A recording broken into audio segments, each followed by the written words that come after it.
Fala galera, graça e paz, tudo bem com vocês? Espero que sim.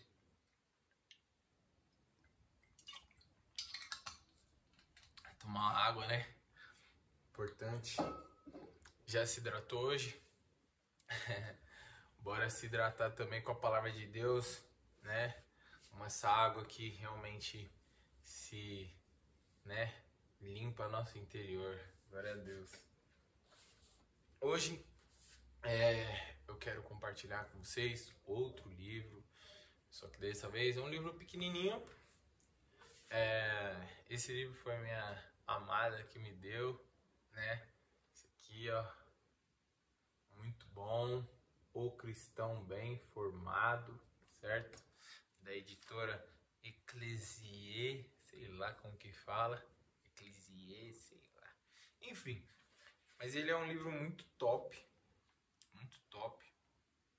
né? Que ele vai falar aspectos assim, como que um cristão deve se portar, e aí ele vai falar de tudo, ele vai falar de evitar conversas fúteis, cuidado com as amizades, oração, enfim, vocação, enfim, várias coisas, né? Ele é um livro que ele não é evangélico, né? Eu acredito que ele talvez seja, ele tá mais pro lado católico, mas é isso. Eu gosto de todos os tipos de literatura e eu acredito que o Senhor, né, que nos capacita a escrever, e tem tantas coisas assim que, né, eu comecei a ler esse daqui, ó. Eu vou falar de uma e já pego outra. Mas enfim, comecei a ler esse. Calma aí. Esse daqui, né? Esse aqui é a História do Cristianismo, né? Ele é um livro que vai contar desde a época dos mártires. E aí tem o volume 1 e o volume 2. Eu tô lendo esse daqui ainda, tô na metade. Tô na página 300 e pouco. E, enfim, esse livro, né, ele... Na real, eu sempre já fui um pouco assim, né, esse tipo de pessoa que não tem preconceito no sentido de entender como que é a Igreja Católica, como que é a Igreja Ortodoxa, como que é a Igreja luterana, enfim, presbiteriana, e enfim, querendo entender e saber. E aí, lendo aquele livro, ele vai trazendo toda a raiz, desde o começo, enfim, da onde se desbravou determinadas vertentes, né, movimento carismático, enfim, várias outras coisas assim. É um estudo bem denso, né? Eu não me aprofundei tanto assim, eu sei de algumas coisas, mas é isso. Então tem muita coisa, assim, muito conteúdo pra gente da Igreja Católica Apostólica Romana, da Igreja Ortodoxa também, enfim, tem um monte de conteúdo.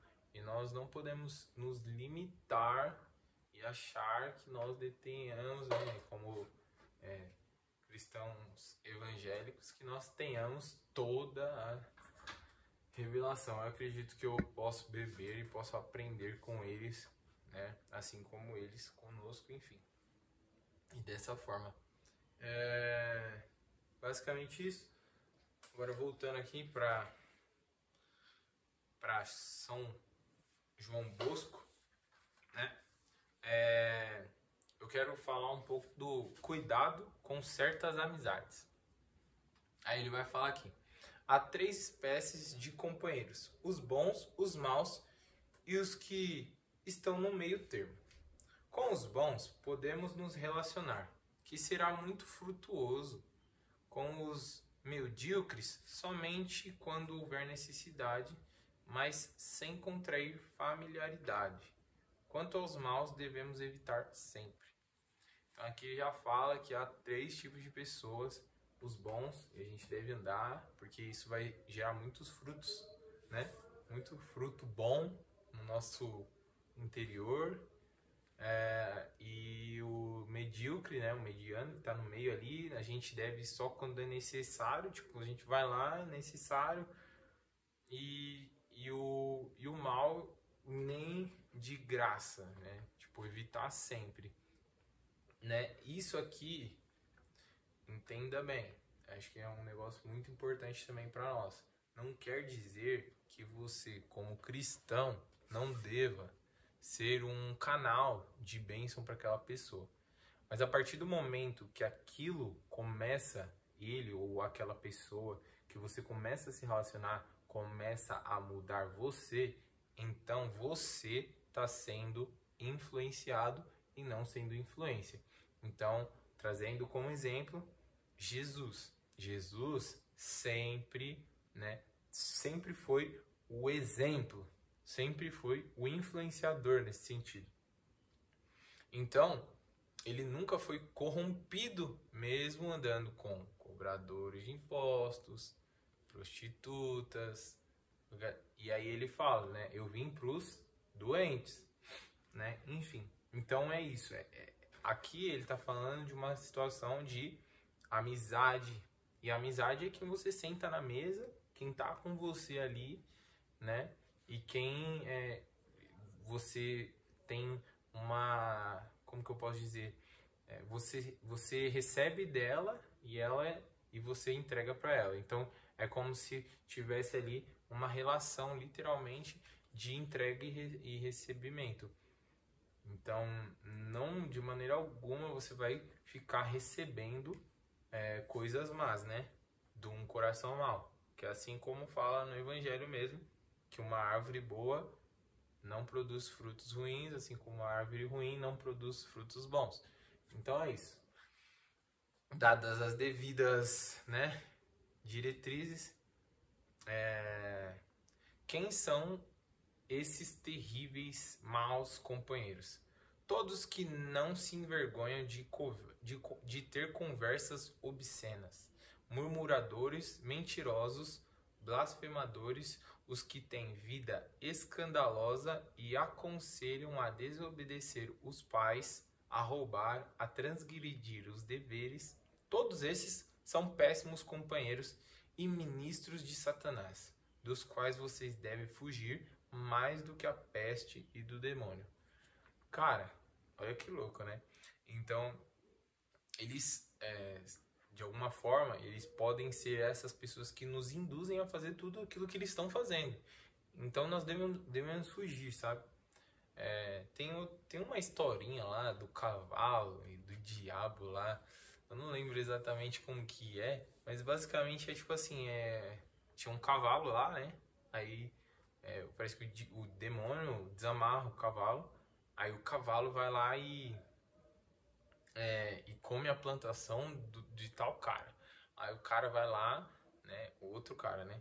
Então o cavalo é de um cara, de um dos. O cavalo é de um moço, e aí tem outro rapaz. E aí esse cavalo que foi solto pelo diabo vai lá na fazenda desse cara e come, não sei o que lá, tal, tal, tal.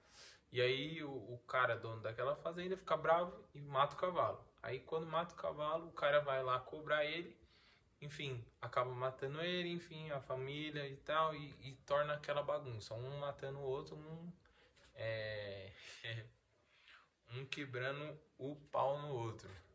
E aí, no final das contas, eles acabam lá descobrindo que foi tudo culpa do diabo, do demônio. E aí, o diabo, o demônio só fala assim: eu só desatei o cavalo, eu só desamarrei o cavalo. Tipo, eu não fiz nada demais, vocês que se quebram aí, entendeu?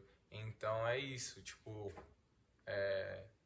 muitas coisas na nossa vida, lógico, a raiz ali, o diabo, a má intenção, o diabo, porque ele sabe que de alguma maneira bem sutil ele consegue despertar em nós, assim, sabendo da natureza humana, o que é que ira determinada pessoa, ele vai lá e faz só uma fagulha assim para acontecer todo o incêndio.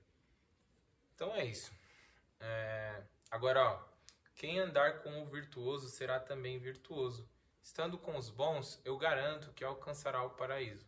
Pelo contrário, permanecendo com os perversos, sua alma corre grande perigo. Aí ele fala, alguém poderá dizer, são tantos maus que seria preciso sair desse mundo para poder evitá-los. É verdade que são numerosos e é justamente por isso que o risco é grande. Lembre-se de que sempre terá a companhia de Jesus Cristo. Enfim.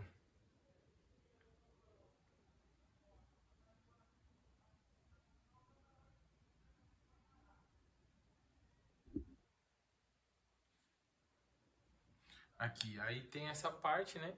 Que terá Jesus Cristo, aí que da bem-aventurada Virgem Maria e do Santo Anjo da Guarda. Existirão companheiros melhores que esses? E é possível encontrar bons amigos, juntos poderão frequentar os sacramentos da confissão e da Eucaristia. Amigos que, com palavras e exemplos, estimularão o cumprimento dos deveres sociais e religiosos. Desde que Davi, quando jovem, conheceu Jonatas, tornaram-se grandes amigos com proveito recíproco, porque um animava o outro nas práticas das virtudes. Então aqui está falando de um exemplo bíblico de Davi e Jonatas. E é isso, né? Então, falar, nossa, mas tem tanta gente ruim nesse mundo que vai ser difícil, né? Vou ter que sair do mundo para realmente encontrar um virtuoso. Cara, você tem Jesus, né? Que nem ele falou, você tem Jesus. E tem pessoas realmente que seguem a Jesus e você deve se aproximar delas. Esse é o caminho. Então, chega de desculpa e bora fazer o que tem que fazer. Glória a Deus por isso. Espero que essa mensagem possa ter acalorado seu coração e de alguma forma seja de proveito para você.